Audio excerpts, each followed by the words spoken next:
আমি আইলাম আজকে অষ্টমী মেলাতে। অষ্টমী মেলাতে আসি দেখি এখানে জলপুরের শো লাগাইছে, তো ফটাফট টিকিট কাটে ভিতরে ঢুকে বললাম।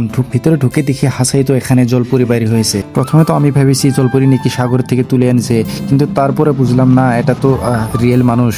এদের কিন্তু দেখতে গম পাওয়া গেছে যে এরা মানুষ। এদেরকে অনেক সময় ট্রেনিং দেওয়া হয়, ট্রেনিং দেওয়ার পরে তারপরে এদেরকে শোতে নিয়ে আনা হয়। এরা পানির নিচে প্রায় 5 থেকে 6 মিনিট সময় থাকতে পারে বিনা অক্সিজেনে। আর আমি কিন্তু আমার লাইফে প্রথমবার আমি জলপুরি দেখতেছি, তাও মানুষের জলপুরি, রিয়েল নয়, যেহেতু ফেক। আর আপনারা কে কে রিয়েল জলপুরি দেখছেন সবাই কমেন্ট করে জানিয়ে দিবেন। আর এই জলপুরি দরং ডিস্ট্রিক্টে মঙ্গলদৈ টাউনে হইতাছে। তো হ্যালো দোস্ত, welcome back my YouTube channel. আশা করি আপনারা সবাই ভালো আছেন, আমিও ভালো আছি। তো আজকে আপনাদের জন্য নতুন আরেকটা ভিডিও নিয়ে আসলাম।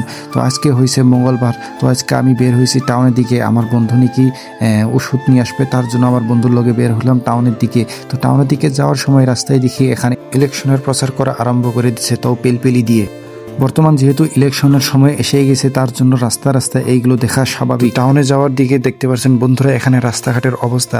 বর্তমান যেহেতু 4-5 দিন ধরে এক লেথারিয়ে বৃষ্টি দিতেই আছে, বৃষ্টির কারণে রাস্তায় পানি জমা হয়ে রাস্তাঘাটের অবস্থা পুরো বরবাদ হয়ে গেছে। আর এটা সামনে যে বিল্ডিংটা দেখতে পাচ্ছেন বন্ধুরা, এটা হলো Darrang cancer centre, cancer civil hospital এটা। তারপর আমরা চলে এলাম সেই ডিস্ট্রিবিউটারে, যেখান থেকে আমরা নাকি ফার্মাসি থেকে আমরা ওষুধ নিব, সেই ফার্মাসিতে আমরা এসে পড়লাম। তো এদেরকে রিসিপ্টটা দেখা দিলাম, রিসিপ্টটা দেখায় ওষুধটা নিয়ে নিলাম। ফার্মাসি থেকে ফেরার সময় শুনলাম নাকি যে টাউনে মেলা হইতাছে। তারপর বেশি দেরি না করে সেই মেলার ঘাটে এসে বললাম যেখানে নাকি অষ্টমী মেলা হইতাছে। আর এই অষ্টমী মেলার লোকেশনটা হলো মঙ্গলদৈ টাউনের সিভিল রোডের লগে একটা কাছারি ময়দান আছে, সেই কাছারি ময়দানে গেটের ভিতরে প্রথমে ঢুকেই দেখি যে এখানে জলপুরির শো লাগিয়ে দিছে। তো এখন তো দিনের ভিতরে বেশি একটা মানুষ নাই, ফিল্ডটা পুরা ফাঁকি হয়ে আছে। আর সামনে দেখতে পাচ্ছেন এটা হলো চক্রি যেটা ঝর্ণি বলে কোয়া হয়। তারপর বেশি দেরি না করে টিকিট কাটে আমরা ভিতরে ঢুকে পারলাম শো দেখতে। তো এখানে শো দেখে আমি ভাবছি এটা নাকি রিয়েল। কিছু সময় দেখার পর আমি বুঝলাম না এটা ফেক, যেহেতু এগুলো মানুষের নিচে না সব ফেস টু ফেস দেখা যাচ্ছে। আর আপনারা কে কে রিয়েল জলপুরি দেখছেন সবাই কমেন্ট বক্সে কমেন্ট করে জানিয়ে দিবেন। এদেরকে অনেক দিন ট্রেনিং দেওয়া হয়, ট্রেনিং দেওয়ার পরে তারপর এদেরকে পানির ভিতরে নামিয়ে দেওয়া হয় শো করার জন্য।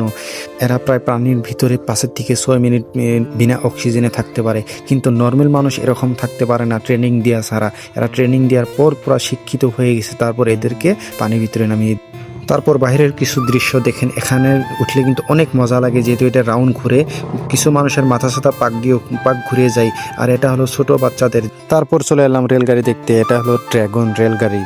তারপর রওনা দিলাম বাড়ির দিকে রওনা দেওয়ার সময় মাছ বাজারে ঢুকে দিলাম। এখানে মাছ কিছু নিয়ে, এখানে মাছের নিচে অনেক দাম, কিন্তু দামে মিলছে না, তাও মাছটা নিয়ে নিলাম। নিয়ে এখানে এলাম ফাস্টফুডের দোকানে এসে আমরা কিছু খাই নিলাম দুইজনে। এখানে ভিডিওটা সমাপ্ত করলাম।